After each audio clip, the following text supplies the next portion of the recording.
बिस्मिल्लाहिर्रहमानिर्रहीम, अस्सलाम वालेकुम। आपका दोस्त सलमान हैदर। दुआ है परवरदिगार से कि उसने आपको और आपके अहले खाना को अपनी हिफ्ज़ो अमान में रखा हुआ। हमास इसराइल क्रैश की बड़ी एक्सक्लूसिव और नेक्स्ट लेवल की अपडेट्स आ गई हैं जी। और शायद हमास की जानिब से तो ये तवक्को की जा रही थी, मगर ये एक्सपेक्ट इसराइल नहीं कर रहा था। और जो बयानात आ गए हैं और जिस चीज़ का इंदिया अब दिया गया है, और वो नाकाबिल यकीन है। मैं डेफिनेटली वो अपडेट व्लॉग के आखिर में आपके साथ शेयर करूंगा।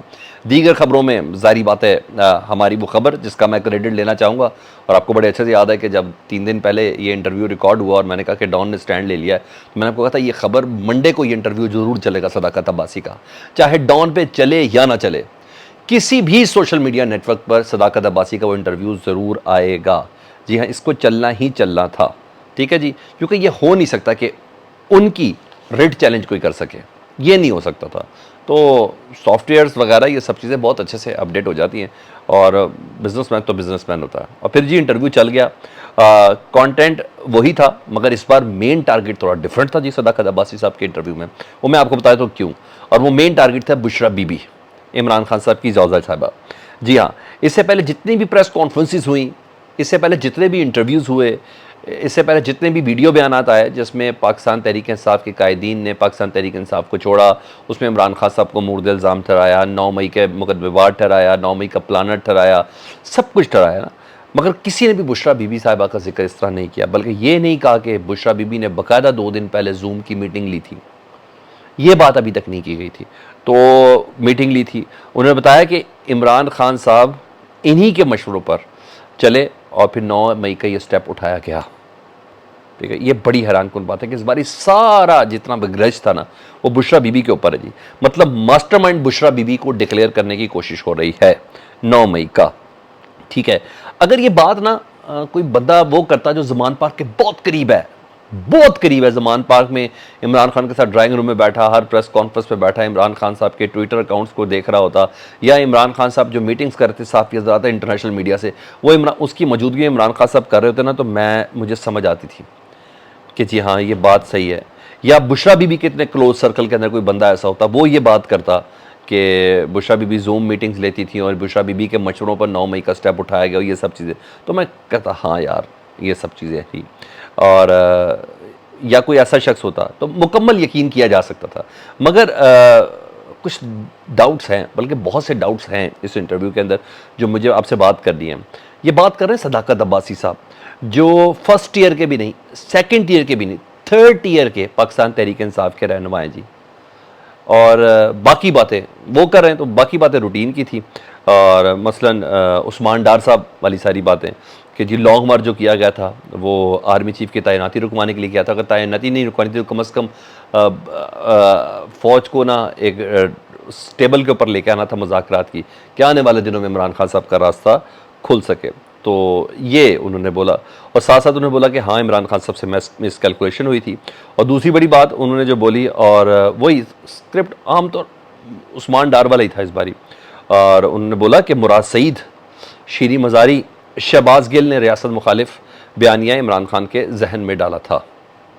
फिर वही एक चीज़, पाकिस्तान तहरीक इंसाफ छोड़ने का ऐलान करता हूँ और सियासत भी छोड़ने का ऐलान करता हूँ। तो लुब्बे लुबाब इस इंटरव्यू का जो मुझे पूरा नज़र आया वो यही आया था कि इस बार टारगेट बुशरा बीबी है।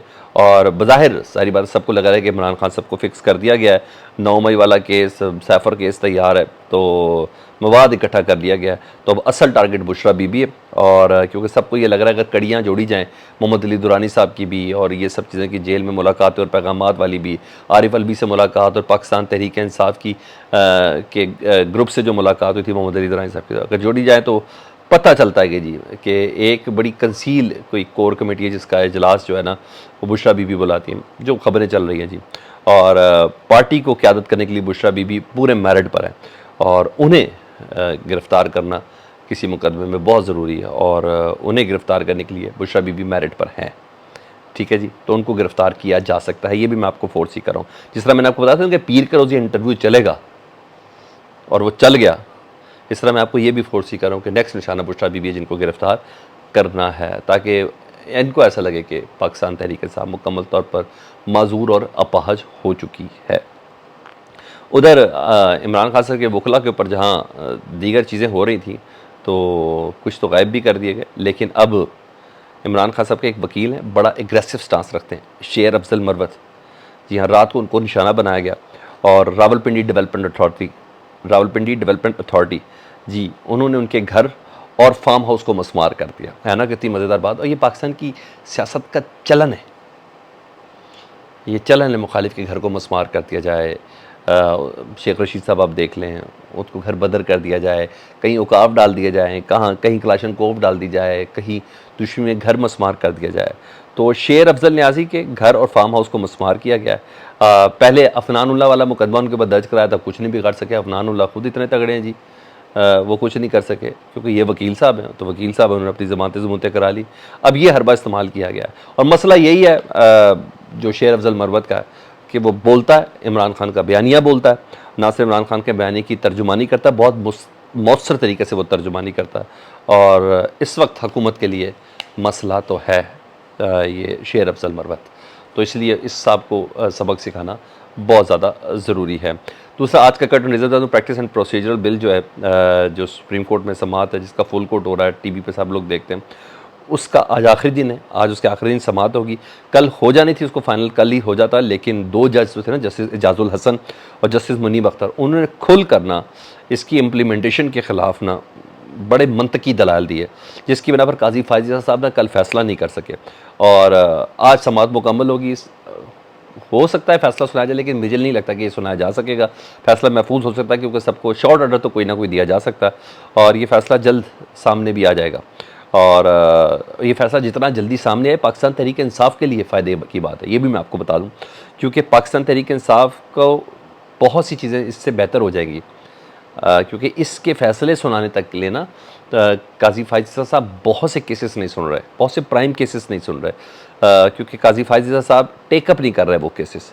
तो इसका कर लेंगे supreme court practice and procedure bill pay, जो भी फैसला उन्होंने देना है वो दे देंगे तो सही है, क्योंकि उसके बाद सियासी मुकदमात जो इस वक्त बने हुए हैं, 200 से ज़्यादा इमरान खान साहब के ऊपर है, कई दरख्वास्तें गई हुई हैं, 90 दिन का इलेक्शन करवाने का है, वो दरख्वास्त नहीं टेकअप कर रहे, इमरान खान की ज़मानतें और रिलीफ के दीगर केसेस है वो नहीं कर रहे, इलेक्शन इस्लाहात और पता नहीं कौन कौन सा केसेस है जो सुप्रीम कोर्ट इस वक्त एक जगह पर फ्रीज़ हुई हुई खड़ी हुई है। तो अगर ये हो जाएगा तो डेफिनेटली बेहतर होगा PTI और इमरान खान साहब के लिए भी। ये तो हो गया। अब मैं आ जाऊँ अपने उस खबर की तरफ जो मैंने कहा था कि फ़लस्तीन और इसराइल की जंग के बीच में जो हमास ने इस वक्त खड़ी की हुई, और हमास के बाद अब दीगर ग्रुप, ईरान के ग्रुप्स भी, हिजबुल्ला भी और दीगर लोग भी आ गए हैं। तो अल-अक्सा ब्रिगेड भी बहुत ज़्यादा एक्टिव हो चुकी है। तो अब जो अपडेट वो ये है कि ऑफिशियल जो आया जी अरब मीडिया की तरफ से कि हमास के इसराइल जंग में तीसरे रोज़ में जी 1000 इसराइली अब तक मारे जा चुके हैं। 1000 इसराइली मारे जा चुके हैं। ठीक है जी। इसराइल जवाबी हमले कर रहा है, वो आम आबादी के इलाकों में कर रहा है, और इस सिलसिले में हमास ने उसको वार्निंग दे दी है और एक अदद वीडियो जारी की है हमास ने, क्योंकि मैं आपको कहा वो वीडियोस में आपके साथ शेयर नहीं कर सकता, ये फ़ौरन चैनल बंद कर देंगे, हमें वार्निंग आ चुकी भी है और कंटेंट के हवाले से। तो फिर चैनल बंद होने से बेहतर है कि मैं आपको सब ज़ुबानी खबर ज़रूर सुना दूँ। तो हमास ने वीडियो जारी की है जिसमें जर्नैल समेत ना सबको लाइन पर खड़ा करके वो वीडियो बनाई गई है हमास ने, इसराइली जर्नैल्स के।